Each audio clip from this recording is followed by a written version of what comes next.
ദൈവത്തിൻ വചനം നന്മകൾ ചെയ്യാനറിയൂ വചനം. വചനമറിഞ്ഞാൽ ആത്മാവുണരും ഹൃത്തിൽ. വചനം വചനം ദൈവത്തിൻ വചനം. വചനം വചനം ദൈവത്തിൻ വചനം.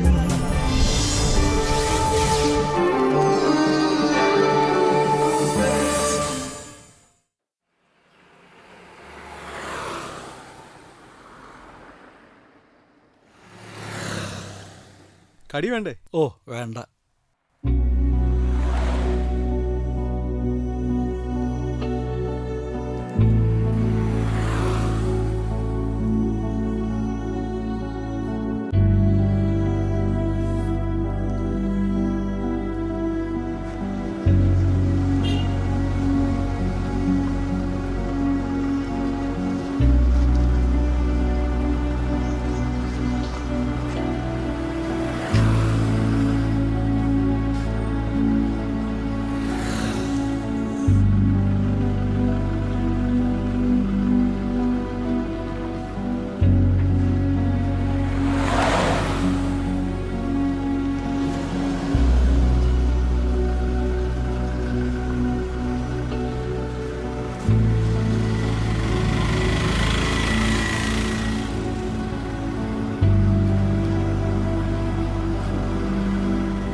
സെവിൻ സാറേ.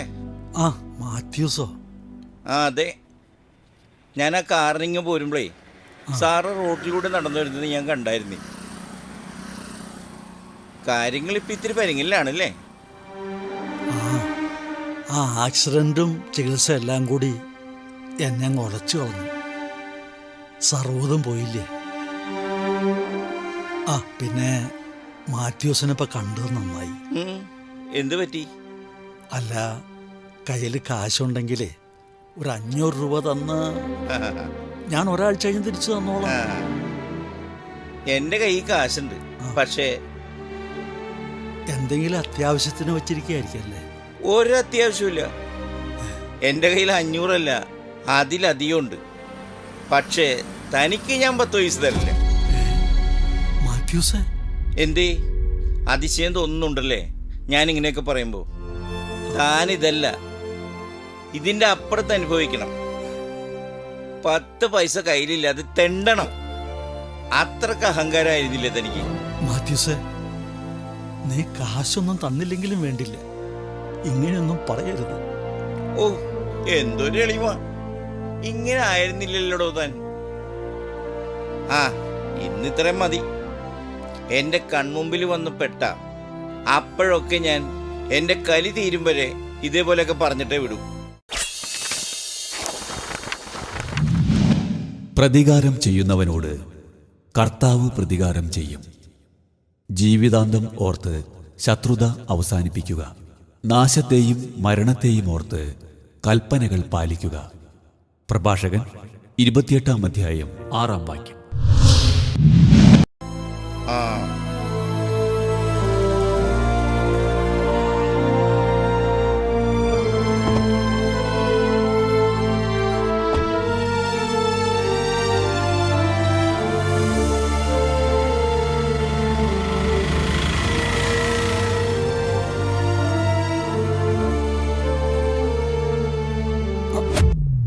ചേട്ടാ,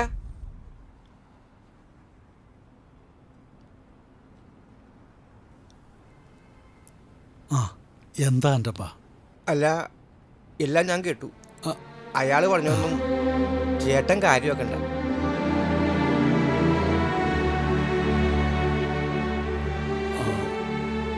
അല്ല ചേട്ടാ, ഒരു മിനിറ്റ്.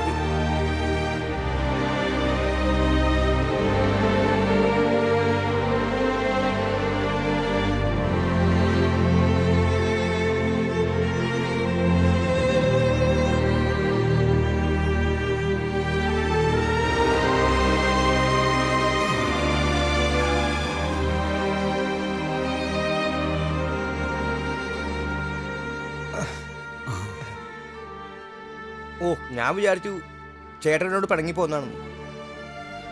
ഞാൻ എന്തിനാ ആൻഡോ നിന്നോട് പിണങ്ങുന്നത്? അല്ല, ആ മാത്യു ചേട്ടൻ ചേട്ടനോട് ഭയങ്കരമായിട്ട് ചൂടാവുന്നുണ്ടായിരുന്നല്ലോ. ഞാനത് കേട്ടു എന്ന് പറഞ്ഞപ്പോൾ ചേട്ടൻ എന്നോട് ദേഷ്യം ഉണ്ടാവുമെന്ന് ഞാൻ വിചാരിച്ചു പോയി. എന്തു വന്നാലും അയാൾ അത്രയും പറഞ്ഞത് ശരിയായില്ല. ആ, സമ്പത്തും സ്ഥാനമാനങ്ങളും ഉള്ളപ്പോൾ നമ്മൾ ചെയ്യുന്നതും പറയുന്നതും എല്ലാം ശരിയാണെന്ന് നമുക്ക് തോന്നും. അതൊക്കെ മറ്റുള്ളവർ അപ്പോൾ സഹിക്കുന്നതും അനുസരിക്കുന്നതും എല്ലാം ഈ സ്ഥാനമാനങ്ങളുടെയും സമ്പത്തിൻ്റെ അടിസ്ഥാനത്തിലാണെന്ന് മനസ്സിലാക്കണമെങ്കിൽ ദാ ഒന്നുമില്ലാതെ പാപ്പരായി എൻ്റെ ഈ അവസ്ഥയിലെത്തണം.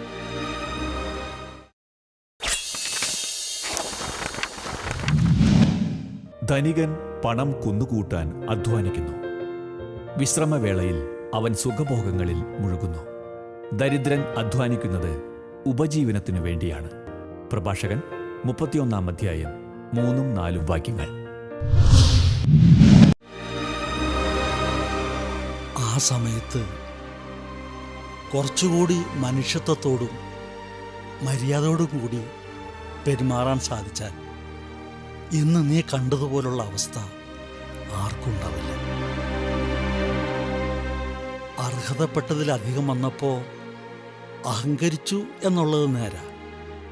എന്നാൽ അത് മറ്റുള്ളവർക്ക് ബുദ്ധിമുട്ടുണ്ടാക്കിയിരുന്നുവെന്നും അത് പിന്നീട് ഇതുപോലുള്ള വൈരാഗ്യങ്ങൾ വെച്ചു പുലർത്താൻ തക്ക കാരണമാകുമെന്നും മനസ്സിലാക്കിയില്ല. ചേട്ടൻ വിഷമിക്കാണ്ടിരി, അയാളെ കണ്ട് ഞാൻ സംസാരിക്കാം. ഏയ്, അതൊന്നും വേണ്ട. മാത്യൂസ് മാത്രമല്ല, എൻ്റെ കൂടെ എൻ്റെ കീഴിൽ വർക്ക് ചെയ്തിരുന്ന ഒട്ടുമിക്ക ആൾക്കാരുടെയും എന്നോടുള്ള സമീപനം ഇപ്പം ഇങ്ങനെയൊക്കെയാണ്. അവഗണന, പുച്ഛം, ദാരിദ്ര്യം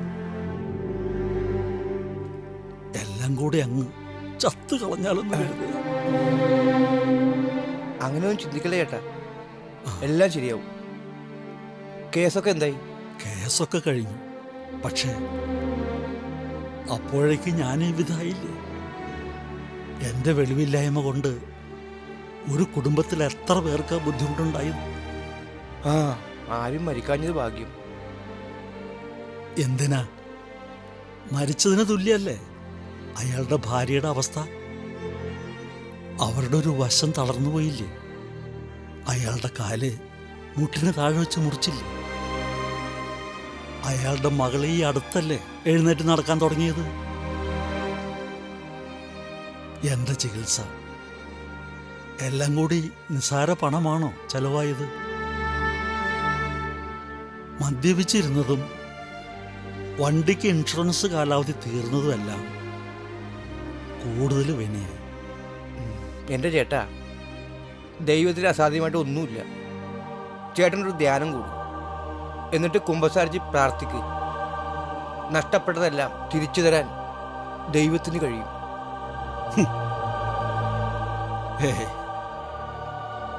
ഇനി എനിക്കൊരു മാറ്റം ഉണ്ടാവില്ല. ഒരു ദൈവത്തിനും എന്നെ രക്ഷിക്കാൻ കഴിയില്ല. എല്ലാം സഹിക്കാം. ഈ മാത്യൂസിനെ പോലുള്ളവരുടെ പ്രവൃത്തിയാ നമ്മൾ ഇല്ലാതാക്കി കളയുന്നത്.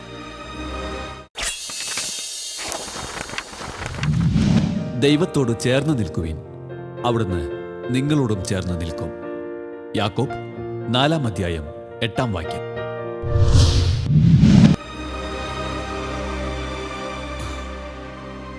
ഞാൻ ചെല്ലട്ടടാ.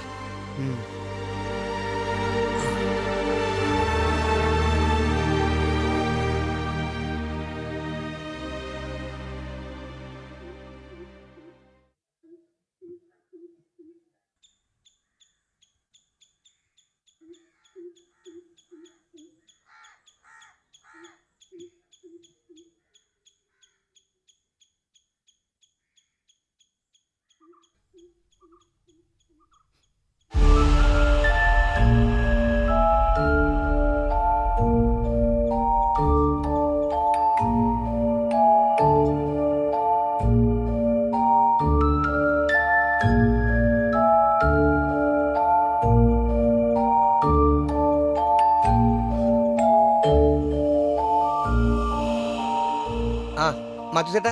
ആ എൻ്റെപ്പാ, നീ ഇന്ന് ജോലിക്ക് പോയില്ലടാ? ഹേയ് പോയില്ല. പോയിട്ട് നേരത്തെ ഇങ്ങോട്ട് പോന്നു. അതെന്തു പറ്റി?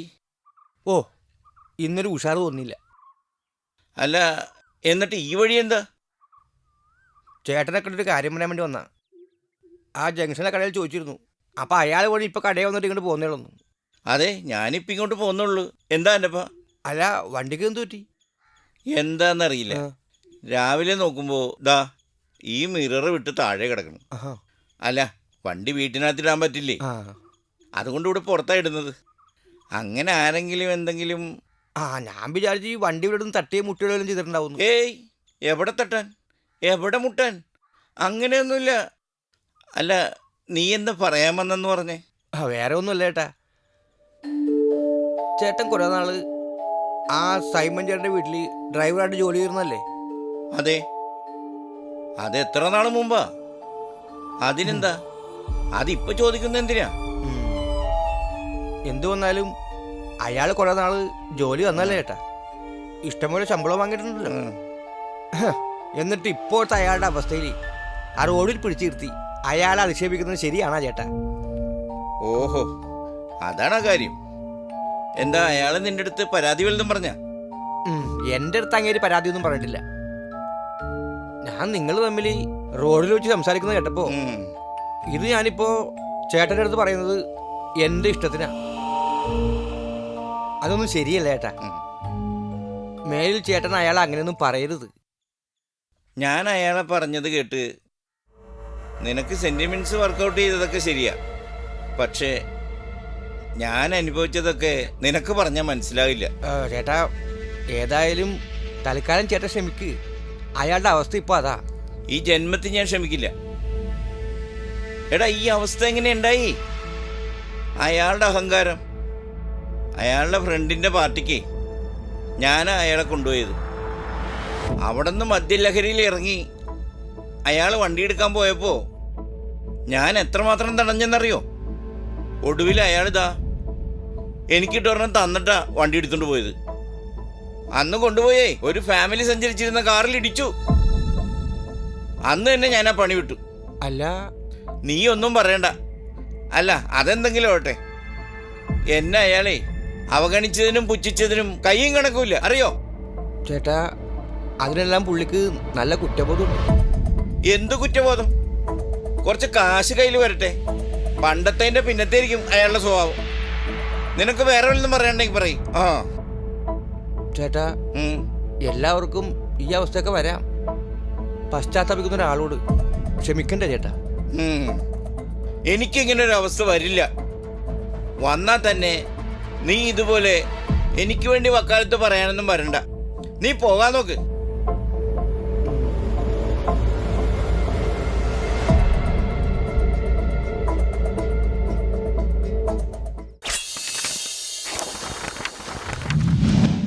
തനിക്കു ശേഷം എന്ത് സംഭവിക്കുമെന്ന് പറയാൻ ആർക്കും സാധിക്കുകയില്ല. വരാനിരിക്കുന്നത് ആരും അറിയുന്നില്ല. എങ്കിലും ഭോഷൻ അതിഭാഷണം ചെയ്യുന്നു. സഭാപ്രസംഗകൻ 10-ാം അധ്യായം 14-ാം വാക്യം.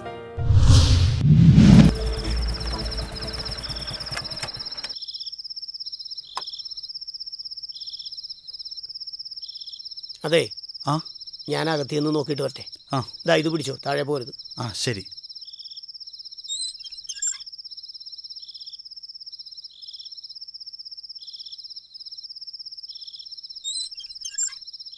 ഇതാ, ആളിവിടെ ഉണ്ടായി. ആ ഇതാ, ഇതെന്റെ ഫ്രണ്ടാടാ, സത്യൻ. ഹലോ. എന്ത് പ്രശ്നം? ചെറിയൊരു കുഴപ്പമുണ്ട്. പറഞ്ഞോ. കുഴപ്പമെന്ന് പറഞ്ഞാൽ നിങ്ങളുടെ ഏരിയയിലുള്ള ഒരു ഇനോവ വന്നിട്ട് ഞങ്ങളുടെ ഏരിയയിലുള്ള ഒരു 2 വീലർ തട്ടിയിട്ടിട്ട് പോകുന്നുണ്ട്. അപ്പൊ ഈ 2 വീലർ മറിഞ്ഞു വീഴണ കണ്ടു കഴിഞ്ഞിട്ടുണ്ടെങ്കിൽ ആ പയ്യൻ തട്ടിപ്പോയെന്നേ തോന്നുള്ളൂ. ആ പയ്യനും കൂട്ടുകാരും എന്ത് ചെയ്തെന്നറിയോ? ആ ഏരിയയിലുള്ള CCTV ചെക്ക് ചെയ്യാൻ ചെന്നു. CCTV ചെക്ക് ചെയ്യാൻ ചെന്ന് കഴിഞ്ഞപ്പോൾ ആ വീട്ടുകാർ പറഞ്ഞു CCTV വർക്ക് ചെയ്യുന്നില്ല. അവർക്ക് തെറ്റുപറ്റിയ. ശരിക്കും പറഞ്ഞാൽ CCTV വർക്ക് ചെയ്യുന്നുണ്ടായിരുന്നു. ഈ സത്യശീലൻ CCTV റിപ്പയർ ചെയ്യുന്ന ആളാണ്. അങ്ങനെ ആരും അറിയാതെ ആ ഫുട്ടേജ് ഞങ്ങൾ എടുത്തിട്ടുണ്ട്. ഒരു മാത്യൂസ്, വേലിക്കകത്ത് ഹൗസ്, ഒരു ഇന്നോവ. Mathews, വേലിക്കകത്ത് house, Innova. അതെ. ഒരു സൈഡ് മിറർ ഒടിഞ്ഞ ഇന്നോവ അല്ലേ മാത്യു ചേട്ടൻ്റെ? ആ മിറർ അതെ, അതെ, അതെ. അത് തട്ടിയാണ് വീണേക്കണത്. ആ മിററിലാണ് അപ്പൊ തട്ടിയേക്കണത്. ആ മിറർ വിട്ടിട്ടുണ്ട്. പിന്നെ ആ എന്റെ പൊന്നോ, നിങ്ങളെ ദൈവമായിട്ടാണ് എന്റെ മുമ്പിൽ കൂടെ നിർത്തിയേക്കണത്. ഒന്നുകൊണ്ടും പേടിക്കണം, നമുക്ക് ഇപ്പൊ തന്നെ അങ്ങോട്ട് പോയേക്കാം. അയാൾ പക്ക മനുഷ്യനാണ്. വാ. ആ അതെ, ഞങ്ങൾക്ക് കാര്യമായിട്ട് എന്തെങ്കിലും തടയണം. പിന്നെ തീർച്ചയായിട്ടും അതിന് അർഹതപ്പെട്ട ആളാണ്. നമുക്ക് അങ്ങോട്ട് പോയേക്കാം. ശരി, ആ പോകാം. ഓക്കെ എന്നാ വാ.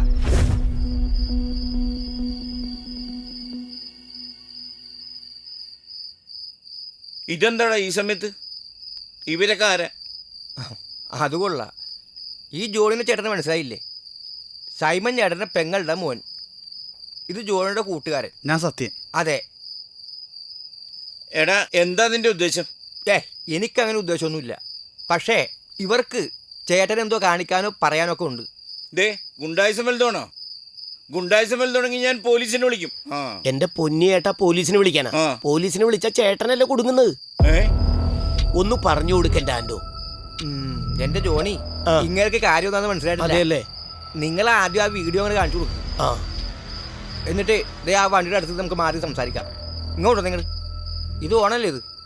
ആ ദേ കാണും.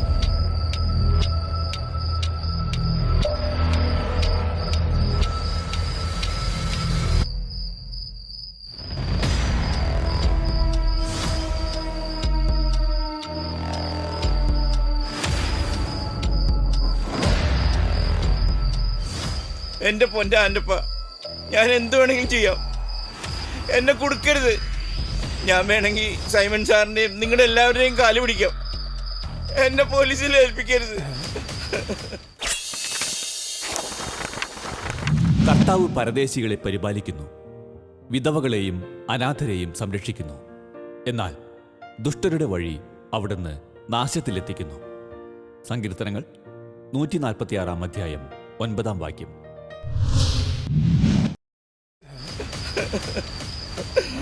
നിങ്ങളൊന്ന് വന്നേ. ചേട്ടാ, ഒരു മിനിറ്റ്. ആ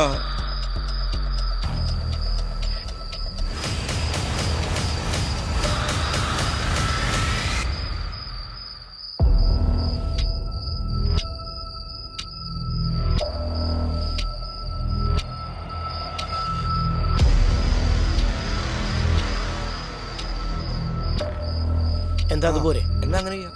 ആ. എന്റെ ചേട്ടാ, ഇത് ഇവര് സൈമൺ ചേട്ടനെ പോലും കാണിക്കാതെ എന്റെ അടുത്ത് കൊണ്ടുവന്ന് എന്തിനാന്നറിയാമോ? ഇത് ചേട്ടനെ കാണിച്ച് നല്ലൊരു തുക വാങ്ങിച്ചെടുക്കാമെന്ന് കരുതിയാ. പക്ഷേ ഇവരിപ്പോ ഇവരുടെ തീരുമാനം മാറ്റി. അല്ല, ഒന്നുമില്ലെങ്കിലും എന്റെ അങ്കിളിന്റെ വണ്ടി ചേട്ടൻ കുറെ നാൾ ഓടിച്ചതല്ലേ, അതുകൊണ്ട് കൂടിയാ ഞങ്ങൾ ഈ തീരുമാനം എടുത്തത്. കാര്യം ശരി, കുറച്ച് കാശ് മേടിക്കാന്ന് ഞങ്ങൾ കരുതിയിരുന്നു. ഇപ്പൊ ഞങ്ങൾ ആ തീരുമാനം മാറ്റി. ദാ ഇതങ്ങ് ഡിലേറ്റ് ചെയ്തേ. എടാ അൻ്റെപ്പ, എന്നാ ഞങ്ങളങ്ങ് വിട്ടോട്ടെ. ഓക്കെ, ശരി ചേട്ടാ. എനിക്ക് പോട്ടെ.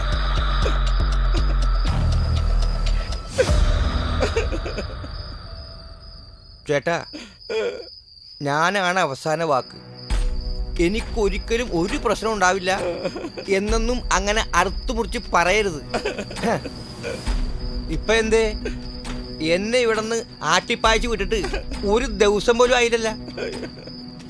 ഇപ്പൊ ചേട്ടനെ രക്ഷിക്കാൻ ആ സൈമൺ ചേട്ടന്റെ പെങ്ങളുടെ മകൻ തന്നെ വേണ്ടി വന്നില്ലേ? ആൻ്റപ്പ, ഞാൻ സൈമൺ സാറിനോട് ഇനി ഒന്നും പറയില്ല. അങ്ങനോട് ഞാൻ ഒന്നും പറയില്ല. വേണമെങ്കിൽ ഇപ്പൊ തന്നെ പോയി ഞാൻ മാപ്പ് പറയാം.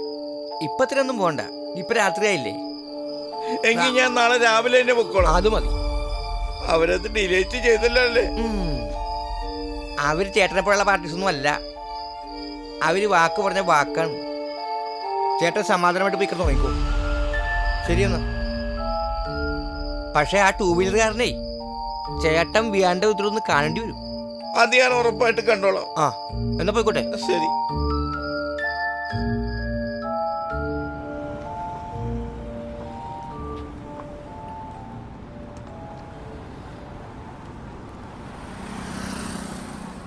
ഏതായാലും നിങ്ങളുടെ ഈ തീരുമാനം എനിക്ക് അതിശയമായി പോയി.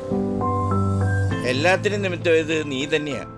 സാറിനോട് മാപ്പ് പറയാൻ ചെല്ലുന്നവരെ ധ്യാനത്തിന് പോകുന്നതിനെ പറ്റി ഞാൻ ചിന്തിച്ചിട്ട് പോലുമില്ലായിരുന്നു. ആൻ്റെ പറഞ്ഞില്ലേ, ദൈവത്തിന് അസാധ്യമായിട്ടൊന്നുമില്ലെന്ന്. അന്ന് വരെ എൻ്റെ ചിന്തകളിൽ പോലും വരാത്തൊരു കാര്യം അത്. ഞാൻ അങ്ങനെ ചിന്തിക്കാൻ തുടങ്ങിയപ്പോൾ എനിക്ക് മാറ്റങ്ങൾ വന്നു. ഒടുവിലിതാ ഈ മാത്യൂസ് വന്ന് മാപ്പ് പറഞ്ഞപ്പോൾ എനിക്ക് നിങ്ങളെ പറഞ്ഞ് മനസ്സിലാക്കാൻ പറ്റില്ല. അങ്ങനെയാ ചേട്ടൻ എന്നോട് പറഞ്ഞത്. നാളെയാ വന്നിരുന്നെങ്കിൽ ഞാനുണ്ടാവില്ലായിരുന്നു. ഞാൻ ധ്യാനത്തിന് പോയാണെന്ന്. പിന്നെ ഞാനൊന്നും ആലോചിച്ചില്ല. ഞാനും വരുന്നുണ്ടെന്ന് പറഞ്ഞ് ധ്യാനത്തിന്. അതേതായാലും നന്നായി. ആ, നീ കഴിഞ്ഞ ആഴ്ച പോയതല്ലേ? അതെ. അല്ലെങ്കിൽ നിനക്കും വരാമായിരുന്നു. എങ്ങനെ നിങ്ങൾ പോയിട്ട് വാ.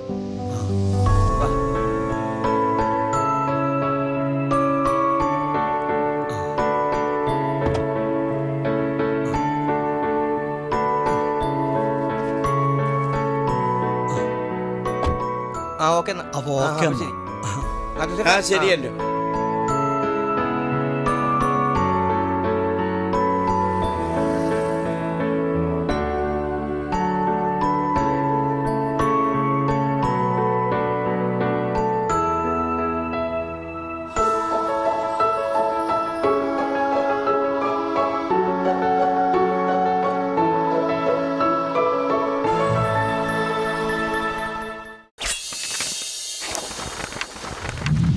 ദൈവത്തെ സ്നേഹിക്കുന്നവർക്ക്, അവിടുത്തെ പദ്ധതിയനുസരിച്ച് വിളിക്കപ്പെട്ടവർക്ക് അവിടുന്ന് സകലവും നന്മയ്ക്കായി പരിണമിപ്പിക്കുന്നു. റോമ 8:28. നിങ്ങളുടെ വിലയേറിയ അഭിപ്രായങ്ങളും നിർദ്ദേശങ്ങളും ഞങ്ങളെ അറിയിക്കുക. ദി പ്രൊഡ്യൂസർ, വചനം പറയുന്നത്, divine vision, divine retreat centre, Muringoor PO, Chalakudy 680309. Phone 8891952600. Email വചനം പറയുന്നത് @gmail.com.